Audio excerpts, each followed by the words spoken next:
नमस्कार and warm welcome to all of you. Friends, हमारा जो भारत है उसके पास जो इतिहास है वो काफ़ी डाइवर्स है, वो काफ़ी रिच है। बट क्या हम लोग अपने इस भारत देश के इतिहास को जानते हैं, या जानते हैं तो क्या अच्छी तरह से समझते हैं? फ्रेंड्स, करंट टाइम में और करंट सोसाइटी में जो भी बड़ी बड़ी घटनाएं या मूवमेंट्स होती है उनका कुछ ना कुछ संबंध तो हमारी हिस्ट्री से होता ही है। तो उन सारे मूवमेंट्स को समझने के लिए हमें अपनी हिस्ट्री को भी जानना होगा। एंड फ्रेंड्स, हिस्ट्री को जानने और समझने के लिए हमारी हिस्ट्री की बुक्स काफ़ी नहीं है, क्योंकि उनमें जो हमारा इतिहास दिखाया गया है वो काफ़ी वन साइडेड है, वो काफ़ी डिस्टॉर्टेड है। और उसको पढ़ने के बाद धीरे धीरे हम लोग अपना इंटरेस्ट भी खो देते हैं हिस्ट्री की बुक से। सो फ्रेंड्स, मैं आपके लिए लेकर आया हूँ एक ख़ास वीडियो सीरीज़, जिसमें हम लोग अपने भारत देश की लगभग 5000 साल के इतिहास को अच्छी तरह से उसके मुख्य मुख्य घटनाओं की चर्चा करेंगे, और उसका जो करंट टाइम में जो भी इम्पैक्ट हो रहा है हमारी सोसाइटी में उसको हम लोग डिस्कस करेंगे। तो friends, without delaying any further, let's start the journey. तो आइए फ्रेंड्स, स्टार्ट करते हैं अपने भारत के इतिहास की। फ्रेंड्स, हमारा जो भारत का इतिहास है वो इंडस वैली सिविलाइजेशन के साथ स्टार्ट होता है, और इंडस वैली सिविलाइजेशन के शुरुआत से ही हम लोग अपने भारत के इतिहास की शुरुआत मान सकते हैं।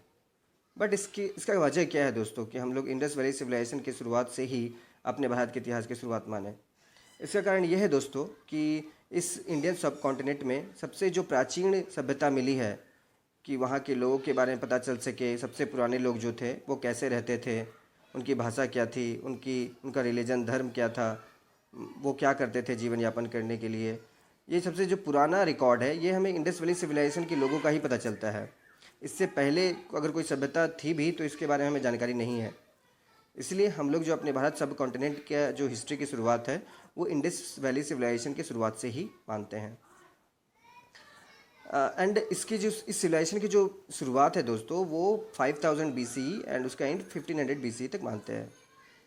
But most of the historians friends ये एग्री नहीं करते इस रेंज में। बहुत सारे मानते हैं कि ये सभ्यता उससे पहले 5000 BCE के पहले भी एग्जिस्ट करती थी, एंड कुछ मानते हैं कि 1500 BCE के बाद भी ये सभ्यता थी। लेकिन मोस्ट ऑफ द हिस्टोरियंस इस रेंज में एग्री ज़रूर करते हैं कि इस रेंज में ये सिविलाइजेशन डेफिनेटली एग्जिस्ट करती थी और बहुत प्रॉस्पर भी थी।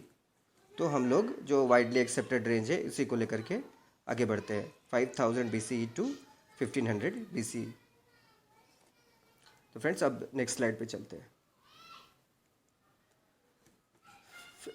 दोस्तों, हम लोग इस स्लाइड में इस सिविलाइजेशन की डिस्कवरी एंड लोकेशन पे डिस्कस करेंगे कि वो कैसे, इस सभ्यता का पता हमें कैसे चला। इतनी पुरानी सभ्यता है, 5000 साल पहले की सभ्यता है। एक दिन में तो इसका खुदाई या एक्सकेवेशन स्टार्ट हुआ और और ये ज़मीन से बाहर आ गया, ऐसा तो नहीं हुआ होगा, क्योंकि इतनी पुरानी सभ्यता है और इतने ज़मीन के अंदर चली जाती है टाइम के बाद कि उसे निकालने में भी बहुत समय लग जाता है। तो हम लोग इसी डेट और इसके लोकेशन के बारे में डिस्कस करेंगे। फ्रेंड्स, जो आप इस इमेज में देख पा रहे होंगे कि ये जो ब्राउन कलर का हाईलाइटेड रीजन है, इसी रीजन में ये सभ्यता जो है वो एग्जिस्ट करती थी। तो इंडिया का नॉर्थ ईस्ट का पोर्शन, नॉर्थ वेस्ट का पोर्शन, माफ़ कीजिएगा, नॉर्थ ईस्ट नहीं, नॉर्थ वेस्ट का पोर्शन, जिसमें आता है मोस्टली यूपी, कुछ थोड़ा गुजरात भी है, राजस्थान, हरियाणा, पंजाब का पूरा एरिया, कश्मीर का कुछ रीजन, बलूचिस्तान का कराची, लाहौर, बलूचिस्तान, सिंध वाला एरिया, और अफ़गानिस्तान से पूर्वी बॉर्डर से लगे हुए कुछ हिस्से। तो फ्रेंड्स, अगर ब्रॉडर सेंस में देखा जाए तो ये जो सिविलाइजेशन थी वो from Afghanistan east border to India north west border के जो पूरा रेंज था, इस एरिया में, इस जोग्राफिकल लोकेशन में ये एग्जिस्ट करती थी। एंड फ्रेंड्स, ये तो हुआ लोकेशन। अब इस सभ्यता के बारे में पता कैसे चला?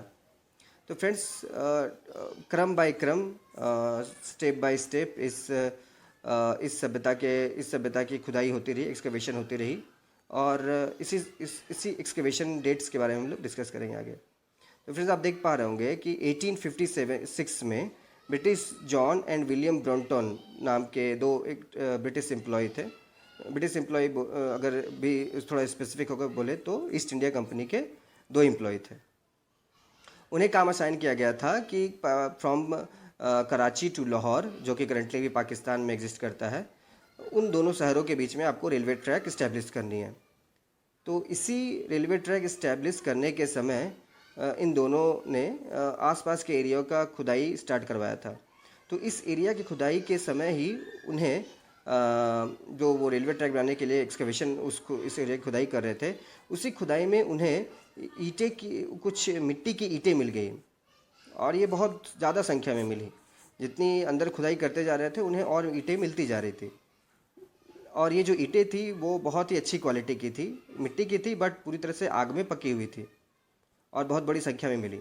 बट इनका ध्यान उस तरफ गया नहीं कि ये जो है ये अनयूजुअल जो है घटना हो रही है उसका और डिटेल में पता करें। और लेकिन बट उनका जो मेन एम था, उनका एम था रेलवे ट्रैक इस्टेब्लिश करना। तो और ज़्यादा गहरी खुदाई करके और यहाँ के प्राचीन इतिहास के बारे में पता चल सके, ऐसा उनका एम नहीं था। इतना समय भी शायद उनके पास ना होगा।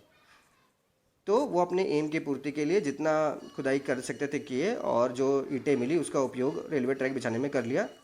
और इस सभ्यता के बारे में उसमें ज़्यादा और कुछ डिटेल पता नहीं कर पाए, बट ये चीज़ उन्होंने अपने ऊपर के विभाग में ज़रूर जानकारी ट्रांसफ़र कर दी थी। तो फ्रेंड्स इस समय और कुछ प्रोग्रेस नहीं हो पाया इस एक्सकवेशन में। लेकिन फ्रेंड्स ये घटना थी 1856 की। अब 1857 में हमारा फर्स्ट वॉर ऑफ इंडिपेंडेंस हम लड़ते हैं, प्रथम स्वाधीनता संग्राम, जो हम लोग 1857 को मानते हैं। उसका परिणाम ये हुआ कि हम लोग डायरेक्ट ईस्ट इंडिया कंपनी से आज़ाद होकर डायरेक्ट ब्रिटिश क्राउन से रूल होने लगे। अब ब्रिटेन की रानी जो है वो भारत की भी रानी बन गई। जब ब्रिटेन का राज डायरेक्टली हो गया भारत पे, तो बहुत सारी अच्छी चीज़ें भी हुई। जो भारत का रूलिंग था वो ज़्यादा चैनलाइज हो गया और कुछ अच्छे स्टेप भी लिए गए। उनमें से एक स्टेप ये था कि 1865 में आर्कियोलॉजिकल सर्वे ऑफ इंडिया का गठन किया गया।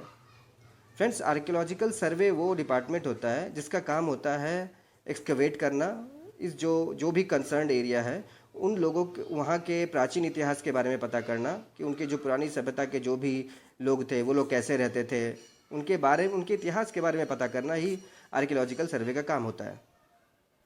जब ये जो संगठन है इसका गठन किया गया आर्कियोलॉजिकल सर्वे का, उसके बाद इस एरिया की खुदाई में कुछ तेज़ी आई।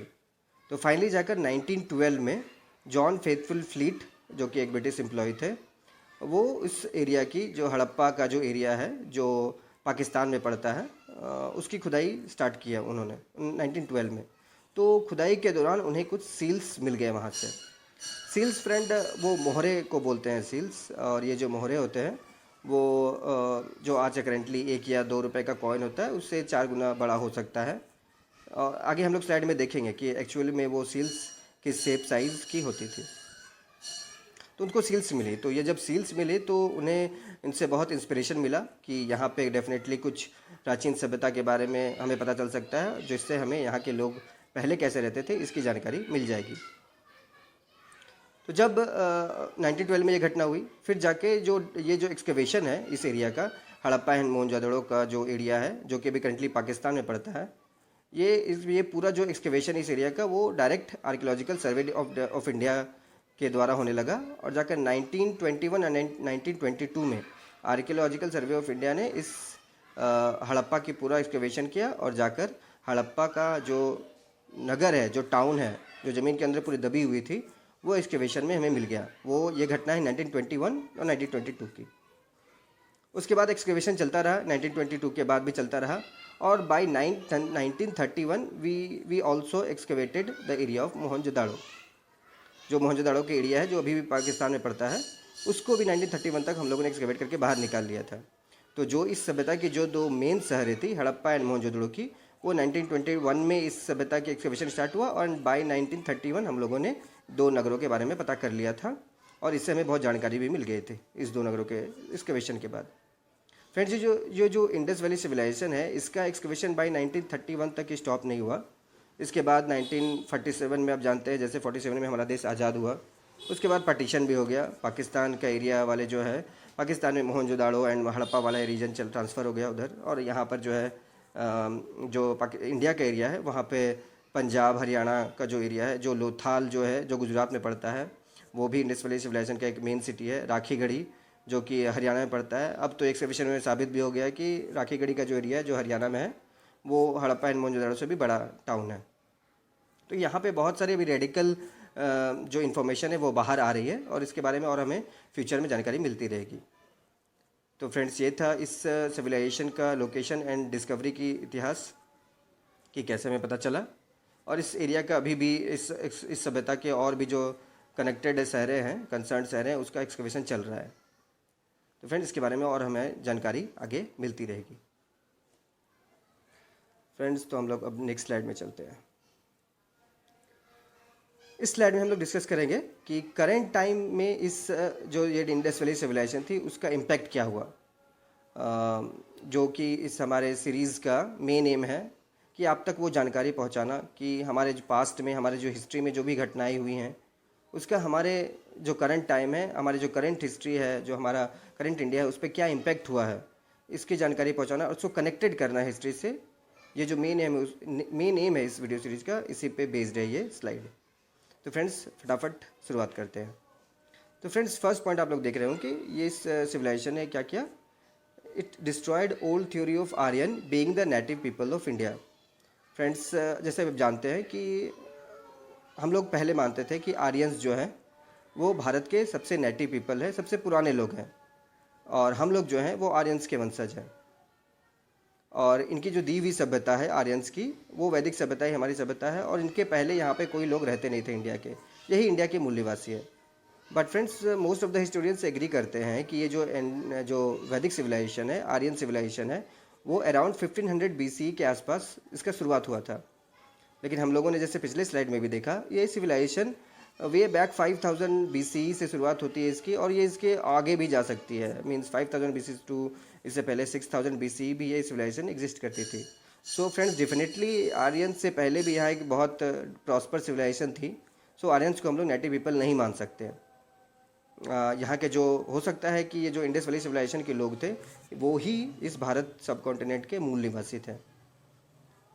तो इसी के बारे में जो पुरानी थ्योरी थी, Aryans being the native people of India, ये थ्योरी पूरी तरह से गलत साबित हो गई। इसको बहुत ज़ोर से धक्का पहुंचा जब इस सिविलाइजेशन की डिस्कवरी हुई थी।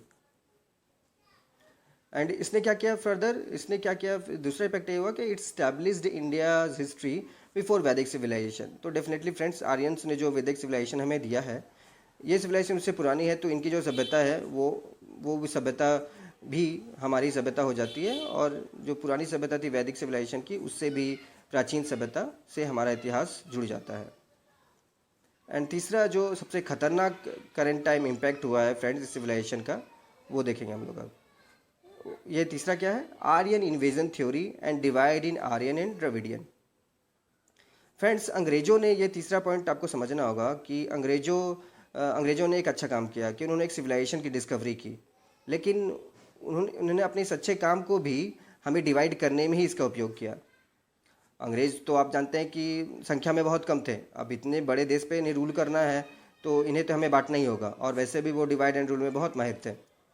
तो इस थ्योरी को, इस इन्वेजन को, इस माफ़ कीजिएगा, इस जो एक्सकवेशन हुआ इंडस वैली सिविलाइजेशन का, उन्होंने एक थ्योरी दी कि आर्यंस जो है वो सब पुराने के तो लोग हैं नहीं यहाँ पे, इनसे पुराने लोग तो ये लोग हैं, इंडस वैली सिविलाइजेशन के लोग हैं। तो हो सकता है कि आर्यन बाहर से आए हैं और इन्होंने इंडस वैली सिविलाइजेशन के साथ लड़ाई की, झगड़ा किया और इन्हें हरा दिया, और हरा के इन्हें मजबूर किया कि वो इंडिया के सदर्न पार्ट में चले जाए और इनकी सभ्यता को पूरी तरह से नष्ट कर दिया, और नॉर्थ इंडिया में अपनी एक नई सभ्यता इस्टेब्लिश की, जो कि हम लोग उसको अभी इनहेरिट कर रहे हैं।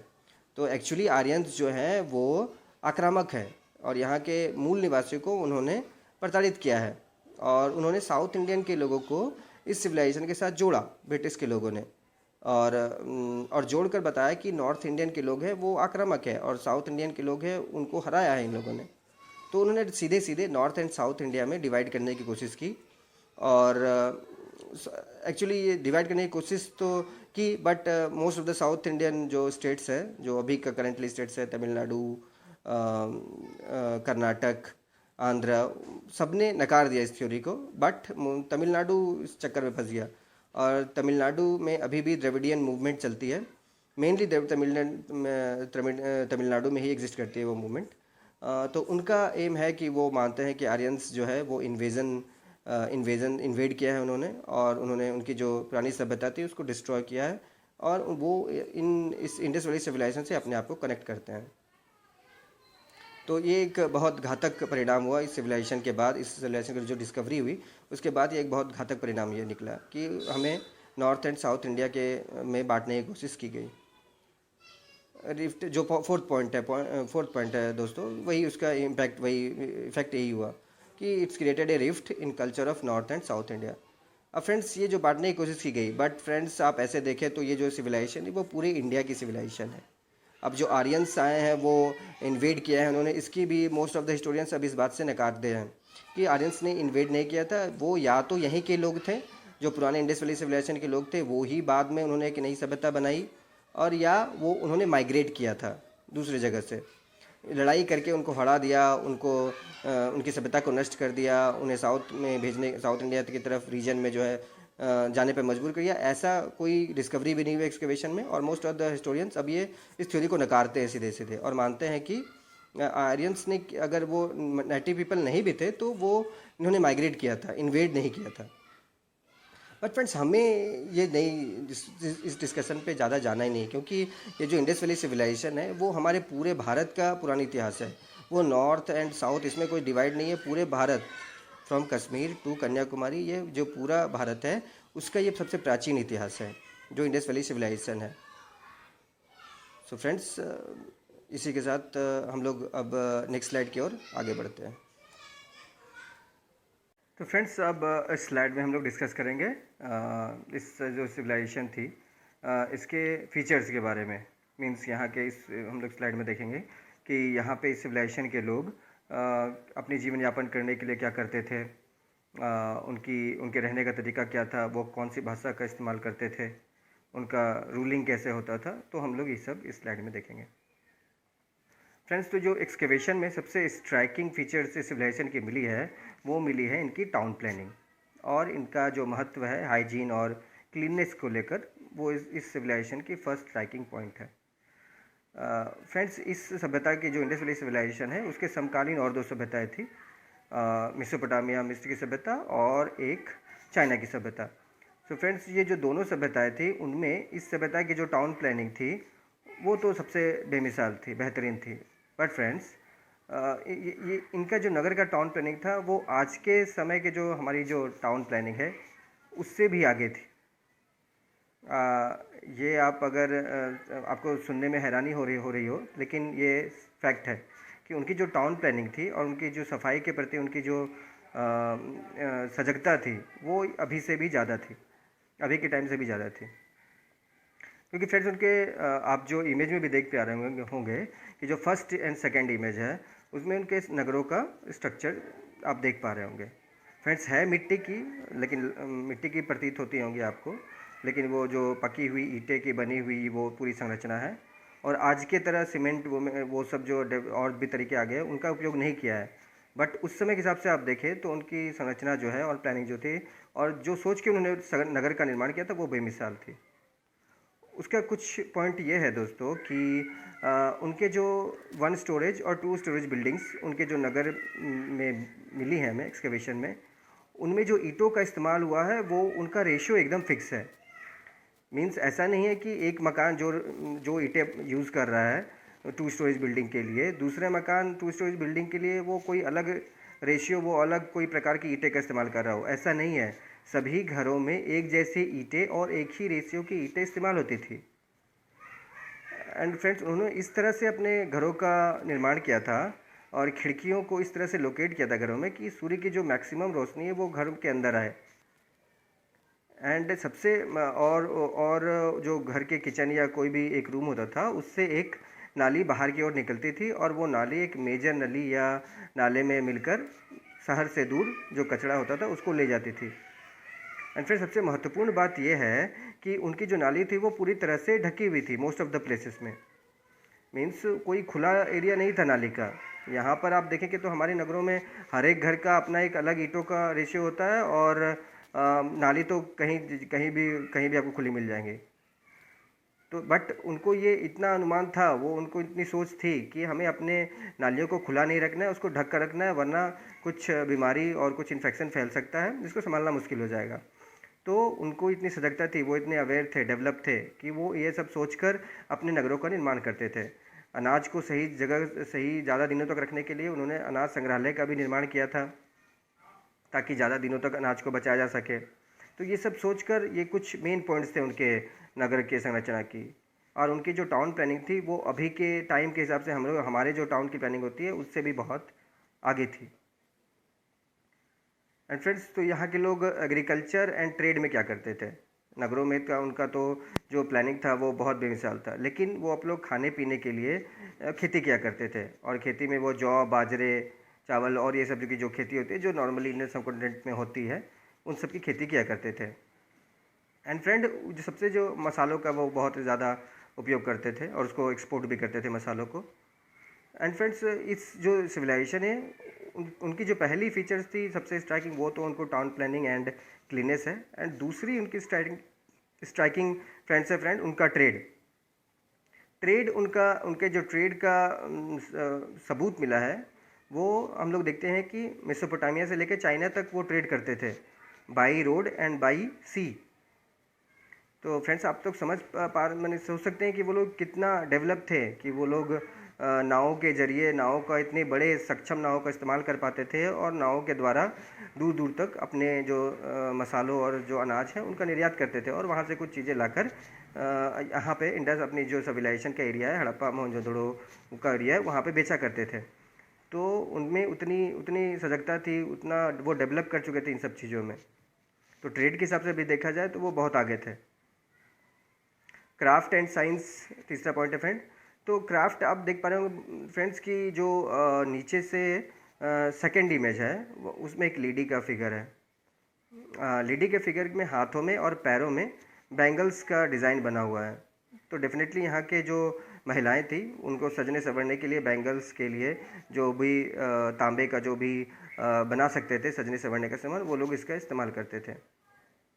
एंड फ्रेंड्स, इस सभ्यता के एक्सकेवेशन में चीज़ों को मेजर करने के लिए सेंटीमीटर, मीटर, इस सब की जो यूनिट होते हैं उन सब का भी पता चला है। और ये जो यूनिट्स थी वो पूरी यूनिफॉर्म थी, पूरे एरिया में, पूरे सिविलाइजेशन में, कहीं अलग नहीं थी। जो भी मेजरमेंट हो रहा था वो एक ही नाप का था और वो पूरे सभ्यता का जो रीजन था उसमें इसका यूज़ किया जाता था। वो लोग बड़े बड़े नावों से लेकर छोटी छोटी बारीक जो चीज़ें उनको बनाने में एकदम माहिर थे। फ्रेंड्स, जो गुजरात का एरिया है वहाँ पे लोथाल एक जगह है। लोथाल से एक डॉकयार्ड मिला है जो कि हिस्टोरियंस मानते हैं कि ये बहुत पुराना है, मीन्स इंडस वैली सिविलाइजेशन के समय का ही एक डॉकयार्ड है। और ये वहाँ के लोग, इंडस वैली सिविलाइजेशन के लोग इस डॉकयार्ड का इस्तेमाल किया करते थे शहरों, अपना जो व्यापार है उसको दूर दूर तक ले जाने के लिए समुद्रों में, वो लोग इस डॉकयार्ड का इस्तेमाल करते थे। फ्रेंड्स, डॉकयार्ड वो चीज़ होती है जो जहाँ पर नावों को समुद्र से जो आता है सेल करके उसको रखा जाता है, और जो समुद्र में जाने वाली नावें होती हैं उनको कुछ देर के लिए वहाँ पे रखकर सामान की ढुलाई वगैरह और जो भी है उसको मेंटेन किया जाता है। तो फ्रेंड्स, आप लोग समझ सकते हैं कि वो लोग इतने बड़े क्राफ्ट्स में कितने माहिर थे कि इतने बड़े जहाज़ से लेकर छोटे छोटे सजने संवरने का भी वो लोग सामान बना लेते थे। एंड फ्रेंड्स, नीचे से जो थर्ड इमेज है जिसमें एक मेल का इमेज है, उसमें आप देख पा रहे होंगे कि उसके शोल्डर से लेके वेस्ट तक एक कपड़े का पतला आवरण लिपटा हुआ है, उसमें फूल के छोटे छोटे साइन बने हुए, डिज़ाइन बने हुए हैं। तो इससे पता चलता है फ्रेंड्स कि उस समय ये लोग इंडस वैली सिविलाइजेशन के लोग एम्ब्रॉयडरी का भी इस्तेमाल किया करते थे। तो क्राफ्ट्स और डिज़ाइन और अपने आप को सजने संवरने के जो एरिया था, इस चीज़ में वो पूरी तरह से माहिर हो चुके थे और डेवलप हो चुके थे उस समय के हिसाब से। तो इसमें भी उनमें कोई कमी थी नहीं। एंड फ्रेंड्स, अब फोर्थ पॉइंट है इंडस स्क्रिप्ट। तो वो लोग कम्युनिकेट कैसे करते थे, वो लोग अपना रिकॉर्ड कैसे लिखते थे? तो फ्रेंड्स, जो सीलें मिली है हड़प्पा और मोहनजोदड़ो की जो एरिया है उसकी खुदाई से, और बाकी जो नगर हैं, मेजर सिटीज़ जो हैं इस सिविलाइजेशन का, उनकी खुदाई से ये पता चलता है कि जो सीलें मिली है, जो फ्रेंड्स आप देख पा रहे होंगे कि ऊपर से जो थर्ड इमेज है जिसमें एक यूनिकॉर्न का इमेज बना हुआ है, वो उसे ही सील बोलते हैं। उस तरह के शेप का बना रहता है, उसे सील बोलते हैं। और इसी तरह की सीलें पूरे सिविलाइजेशन का जो एक्सकवेशन हुआ है वहाँ से मिली है। तो इसमें आप देख पा रहे होंगे फ्रेंड्स, ऊपर में जो सबसे सील्स है उसके ऊपर में फ्रॉम राइट टू लेफ्ट कुछ सिंबल के आकार में लिखा हुआ है। तो इसी को इंडेक्स स्क्रिप्ट बोलते हैं फ्रेंड्स हिस्टोरियंस। वो इंडेक्स स्क्रिप्ट जो है वो एक्चुअली सिंबल्स का एक कलेक्शन रूप है, जिसमें वो सील्स में कुछ लिखने की कोशिश करते हैं फ्रॉम, और वो लिखते हैं फ्रॉम राइट से शुरुआत करते हैं और लेफ्ट में जाके ख़त्म करते हैं। बट फ्रेंड्स सबसे सैड बात यह है कि ये जो इंडेक्स स्क्रिप्ट है अभी तक डिसाइफर नहीं हो पाई है, पूरी तरह से डिसाइफर नहीं हो पाई नहीं है। अभी भाषा के जो बहुत सारे साइंटिस्ट हैं और हिस्टोरियंस हैं वो इस काम में लगे हुए हैं कि किसी तरह इस इंडेक्स स्क्रिप्ट को डिसाइफर किया जाए। एक बार जब ये भाषा जो है इंडेक्स स्क्रिप्ट, इसको अगर डिसाइफर कर लिया जाएगा तो हमें इस सभ्यता के लोगों के बारे में और वो लोग क्या करते थे और भी जो डिटेल है और बहुत सारी जानकारियाँ मिलेंगी। बट फिलहाल ये जो इंडेक्स स्क्रिप्ट है उसके बारे में अधिक जानकारी हिस्टोरियंस और भाषाओं के जो वैज्ञानिक हैं उनको नहीं हुई है। फ्रेंड्स हम लोग नेक्स्ट पॉइंट पे चलते हैं, सोशल स्ट्रक्चर। वो जो समाज में लोग रहते थे वो लोग किस हायरार्की में रहते थे, उनका जो स्ट्रक्चर था समाज का वो कैसा था, अमीर गरीब वर्णों में कैसा बटा हुआ था। तो फ्रेंड्स वो जो एक्सकेवेशन में जो हमें मिला है वो बड़े बड़े घर भी मिले हैं एंड कुछ छोटे छोटे घर भी मिले हैं। तो बड़े एंड छोटे घरों को देख के ऐसा लगता है कि ये जो समाज है अमीर और गरीब में थोड़ी बटी हुई थी। तो फ्रेंड्स ये तो मतलब हर सिविलाइजेशन की एक बात है कि अमीर गरीब तो होगा ही, बट लेकिन वर्णों में बटा हुआ है जैसे बाद में हुआ सिविलाइजेशन वर्णों में बटी। बट ऐसा इसमें कुछ पता नहीं चलता कि लोग वर्णों में बटे हुए थे, सभी को समान अधिकार प्राप्त थे, ऐसा एक्सकेवेशन से साबित होता है। कोई मोनार्की नहीं थी, मीन्स कोई एक राजा सब पे रूल कर रहा है, ऐसा कुछ नहीं था। मतलब एक जो लोकल समिति हुआ करती, एक जो लोकल लीडर हुआ करता था उस एरिया का, वो जाकर वो अपने जो उस एरिया में जो घटनाएं हुआ करती थी, जो भी इशू हुआ करते थे उसको लेकर ऊपर के एरिया में जाता था और अपने जो हायर अथॉरिटी के लोग था, जो सभा और समिति एक होती थी ऊपर में, उससे वहाँ पे जाकर डिस्कशन होती थी और वहाँ से नियम पास होकर के नीचे लागू किया जाता था। तो आप देख सकते हैं ये पूरा फेडरल एडमिनिस्ट्रेशन था वहाँ पे, जो एक्सकेवेशन से साबित भी हुआ है और मोर और लेस इंडिया की तरह ही था। जैसे यहाँ पे एमपी एमएलए और ऊपर में जाके राज्यसभा लोकसभा के नियम पास होते हैं, उसी तरह मोर और लेस यहाँ पे था। मोनार्की कोई नहीं थी कि कोई राजा पूरे लोगों को शासन कर रहा है, ऐसा नहीं था। तो फ्रेंड्स अब नेक्स्ट स्लाइड पे चलते हैं। फ्रेंड्स अब इस स्लाइड में हम लोग एक जो हमारे भारतीय संस्कृति है उसका जो एक अलग आयाम है कि हम लोग ट्रेड वो सब खाने पीने के अलावा हमारे जीवन में एक दूसरी जो महत्वपूर्ण सबसे चीज़ है रिलीजन, उस चीज़ के बारे में हम लोग इस स्लाइड में डिस्कस करेंगे। हम लोग जानेंगे कि इंडस वैली सिविलाइजेशन के लोगों का धर्म क्या था, वो किन प्रथाओं में मानते हैं। तो फ्रेंड सबसे पहले पॉइंट है कि वो लोग पॉलीथियस्टिक थे। पॉलीथियस्टिक मीन्स फ्रेंड वो बहुत सारे भगवान में विश्वास रखते थे, बहुत सारे देवी देवताओं की पूजा किया करते थे। मोनोथियस्टिक नहीं थे, एक ही भगवान है एक ही मूर्ति की पूजा होगी, ऐसा बिल्कुल नहीं था। वो लोग बहुत सारे देवी देवताओं की नेचर की पूजा किया करते थे। तो वो कौन कौन से भगवान थे फ्रेंड्स, आप इमेज में देख पा रहे होंगे कि पहला जो इमेज है उसमें बुल का साइन बना हुआ है, दूसरे में कुछ टाइगर का साइन है, तीसरे में एक पुरुष बैठा हुआ है बहुत सारे जानवरों से घिरा हुआ है और बीच में कुछ वो मेडिटेट की मुद्रा में प्रतीत होता है। तो फ्रेंड्स बहुत सारे हिस्टोरियंस मानते हैं कि ये जो पुरुष है जो बैठा हुआ है वो पशुपतिनाथ है, मीन्स जो शिव का आदि स्वरूप है, जो जानवरों के देवता हैं उनको माना जाता है कि पशुपतिनाथ जो हैं उनकी वो पूजा किया करते थे।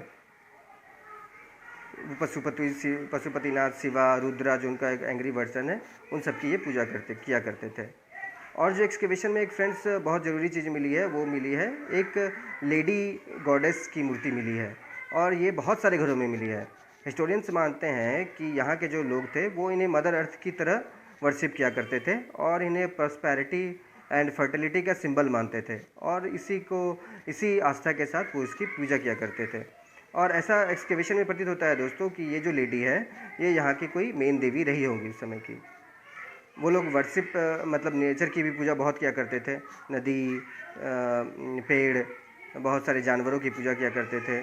तो नेचर की पूजा आज के तरह ही जो होती है उसी तरह चलती रहती थी। Worship animal like bull, unicorn, snake, etc. Friends ये पॉइंट बताता है कि वो लोग जानवरों की पूजा किया करते थे, जैसा कि सीलूस में भी आप देख पा रहे होंगे कि एक जो सबसे नीचे का फिगर है उसमें बुल का साइन है, तो बुल का है, और एक और लास्ट जो इमेज है उसमें यूनिकॉर्न का साइन है, और जिसमें यूनिकॉर्न के एक बॉडी से 3 फेस जो बाहर निकल रहे हैं। तो उनका बहुत इमेजिनेशन जो है बहुत अलग लेवल पे था, और वो लोग अपने आप को रिलेट कर पा रहे, अपने जानवरों से जो उनका लगाव था उसको अलग अलग तरीके से पोर्ट्रे कर रहे थे, और वो जो उनकी आस्था बनी हुई थी जानवरों में, और उनको वो इमेजिन अलग तरह से करके पोर्ट्रे करते थे। तो जैसे कि ऊपर की इमेज में देखा है उन्होंने आपने कि बुल, टाइगर और यूनिकॉर्न, स्नेक, इन सब की वो पूजा किया करते थे। Had belief in life after death, means friends उसको उनको उनको उनको जो है पहले जो लाइफ थी मृत्यु के बाद, उन पे भी वो थोड़ा यकीन करते थे, ऐसा एक्सकवेशन से पता चलता है। फ्रेंड्स ऐसा है कि उनको जहाँ पे स्केलेटन मिला है पुराने लोगों का, इंडस वैली सिविलाइजेशन के एक्सकवेशन में जो भी स्केलेटन मिले हैं मानव कंकाल, उनके पास बहुत सारे जगहों में उनके पास से कुछ बर्तन मिले हैं। उन बर्तनों में सजने संवरने का सामान, कुछ जो सोने चांदी के जो ये आभूषण होते थे वो सब मिला है। तो उनसे ये लगता है कि वो लोग मृत्यु के बाद भी जीवन है, इन सब चीज़ों पे माना करते थे। जो भी रीज़न है वो लोग इनको वो स्केलेटन के साथ ये सब चीज़ें वहाँ पे एक्सकवेशन में मिली है।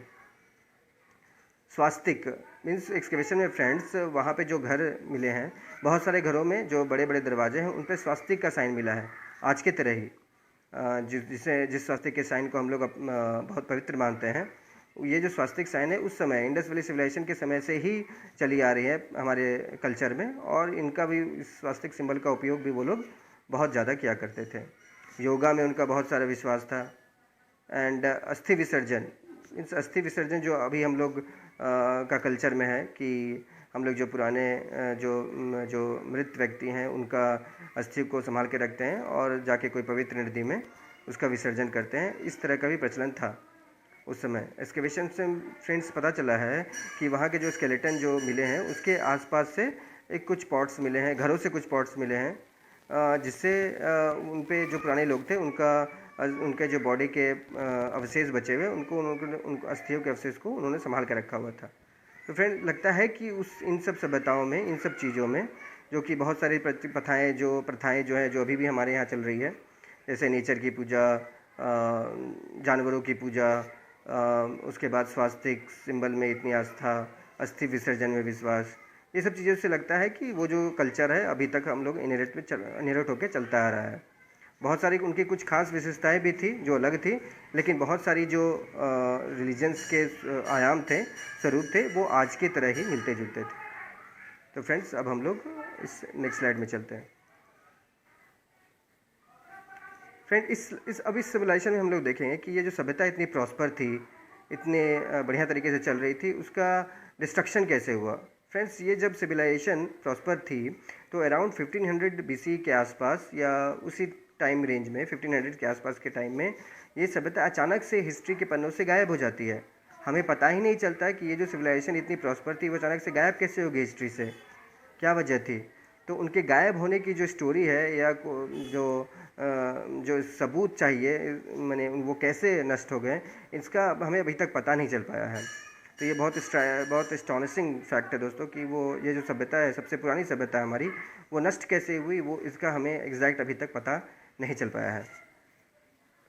लेकिन फ्रेंड्स बहुत सारे जो हिस्टोरियंस हैं वो इन्होंने कुछ थ्योरीज दी हैं इस सिविलाइजेशन के डिस्ट्रक्शन को लेकर, कुछ थ्योरीज दी हैं। तो वो थ्योरीज क्या क्या हैं हम लोग इस स्लाइड में ही देखेंगे कि क्या थ्योरीज है वो, ये सिविलाइजेशन कैसे नष्ट हुई थी। पहली थ्योरी है फ्लड इन सिंधु। जैसे कि जानते हैं आप कि इस सभ्यता को हम लोग ये जो सभ्यता है जो पूरे अफ़गानिस्तान से लेकर नॉर्थ वेस्ट जो बॉर्डर है इंडिया का, उस रीजन में इस्टेब्लिश थी, उसको हम लोग सिंधु घाटी की सभ्यता या हड़प्पा एंड मोहनजोदड़ो की सभ्यता भी बोलते हैं। सिंधु घाटी की सभ्यता इसलिए बोलते हैं फ्रेंड कि यहाँ ये जो एरिया है, यहाँ से एक सिंधु नदी प्रवाहित होती है और इसी सिंधु नदी के आसपास के फर्टाइल एरिया में ये सिविलाइजेशन इस्टेब्लिश हुई थी, इसलिए हम लोग इसे सिंधु घाटी की सभ्यता भी बोलते हैं। तो फ्रेंड्स बहुत सारे हिस्टोरियन से मानते हैं कि सिंधु जो नदी है उसमें बहुत अचानक से बहुत तेज़ बाढ़ आ गई हो, जिससे कि ये आसपास का जो पूरा एरिया है ये नष्ट हो गया हो और ये रहने लायक ना रह गया हो, और वहाँ के जो लोग जो बचे थे वो उन्होंने अपने जान बचाकर कोई दूसरे एरिया में शिफ्ट हो गए, जिससे वहाँ की जो सभ्यता थी वो पूरी तरह से नष्ट हो गई। दूसरी फ्रेंड्स है, दो फ्रेंड्स थ्योरी है क्लाइमेट चेंज। क्लाइमेट चेंज बहुत सारे हिस्टोरियंस मानते हैं कि कुछ क्लाइमेट वातावरण में बदलाव हुआ, जिससे वहाँ की जो वातावरण है सिंधु घाटी सभ्यता की, वो रहने लायक नहीं रह गई, जिसके कारण से वहाँ के लोगों को विस्थापित होना पड़ा। इस थ्योरी में ज़्यादा उतना दम लगता नहीं है फ्रेंड्स। ज़्यादा जो थ्योरी प्रचलित है अभी वो है सिंधु नदी में जो बाढ़ आ गई थी, वो ज़्यादा वाइडली एक्सेप्टेड है। और कुछ भी थ्योरी है पैंडेमिक, और जो सबसे घातक थ्योरी जो हमारे सामने रखी गई वो है आर्यन इन्वेजन थ्योरी। तो पैंडेमिक एक थ्योरी मानी गई दोस्तों कि कोई जो जैसे आज कोरोना फैला हुआ है, पूरे वर्ल्ड में फैला हुआ है, उसी तरह कोई जो घातक बीमारी है वो सिविलाइजेशन में फैल गई थी, जिसका उपचार नहीं किया जा सका और लोग बहुत सारे मारे गए उसमें, और सिविलाइजेशन उसमें नष्ट हो गई। और सबसे जो घातक, जो जैसा कि मैंने पहले भी कहा था दोस्तों कि जो थ्योरी दी गई इस सिविलाइजेशन के नष्ट होने की, वो दी गई आर्यन इन्वेजन थ्योरी। ये थ्योरी क्या कहती है दोस्तों कि जो आर्यंस लोग हैं वो बाहर से आते हैं और वो इनसे लड़ाई करते हैं, इंडस वैली सिविलाइजेशन के लोगों के साथ, और लड़ाई में इन्हें हरा देते हैं, और इन्हें हरा देने के बाद इन्हें मारते हैं। इन्हें हराकर भारत के जो सदर्न एरिया है वहाँ पे धकेल देते हैं, और उनकी जो सभ्यता थी वो पूरी तरफ से नष्ट कर देते हैं। तो ये आर्यन इन्वेजन जो थ्योरी है जो दी गई, वो अपने लोगों ने अपने सुविधा के लिए, अपने फ़ायदे के लिए दी। बहुत समय तक ये चलता रहा, लेकिन ये थ्योरी बहुत सारे लोग अभी भी मानते हैं। लेकिन मोस्ट ऑफ द हिस्टोरियंस अगर फैक्ट को माने और भी चीज़ें को माने, और नेशनलिस्ट जो हिस्टोरियंस है वो मानते हैं कि ये थ्योरी गलत है। आर्यंस अगर नेटिव पीपल भी नहीं है तो उन्होंने इन्वेड नहीं किया था, उन्होंने माइग्रेट किया था। आर्यंस पे हम लोग नेक्स्ट वीडियो पे डिस्कस करेंगे कि वो ओरिजिनली क्या थे, वो लोग कहाँ से आए थे। तो फ्रेंड्स ये थे उनके, ये जो इंडस वैली सिविलाइजेशन थी उसके डिस्ट्रक्शन के कुछ थ्योरीज, वो कैसे नष्ट हुई। अब नीचे के पॉइंट्स में हम लोग फ्रेंड्स ये डिस्कस कर लेंगे कि ये जो सिविलाइजेशन जो नष्ट हुई, जो इतनी हमारे भारत की सबसे प्राचीन सभ्यता है, उसकी विशेषताएँ क्या थी। मेन विशेषता हम लोग देख लेते हैं फटाफट। पहली थी पॉलीथियस्टिक, मीन्स वो लोग एक भगवान पे नहीं मानते थे, वो बहुत सारे देवी देवता नेचर की पूजा किया करते थे। मैट्रियार्कल थी सोसाइटी, मीन्स सोसाइटी में स्त्रियों का बहुत ज़्यादा प्रभुत्व था वहाँ, क्योंकि फ्रेंड्स वहाँ पर जो मूर्तियाँ मिली हैं वो लेडी जो देवी है, गॉडेस है, वो ज़्यादा मिली हैं। तो महिलाओं का महत्व ज़्यादा था। उनके एक्सकवेशन जो सबूत मिले ऐसा प्रतीत होता है कि जो समाज था वो स्त्री प्रधान था। वो लोग सफाई और जो उनका ट्रेड था और बहुत ध्यान देते थे उसमें, तो और हाइजीन और क्लीननेस, इन पर उनका ध्यान रहता था इस सिविलाइजेशन के लोगों का।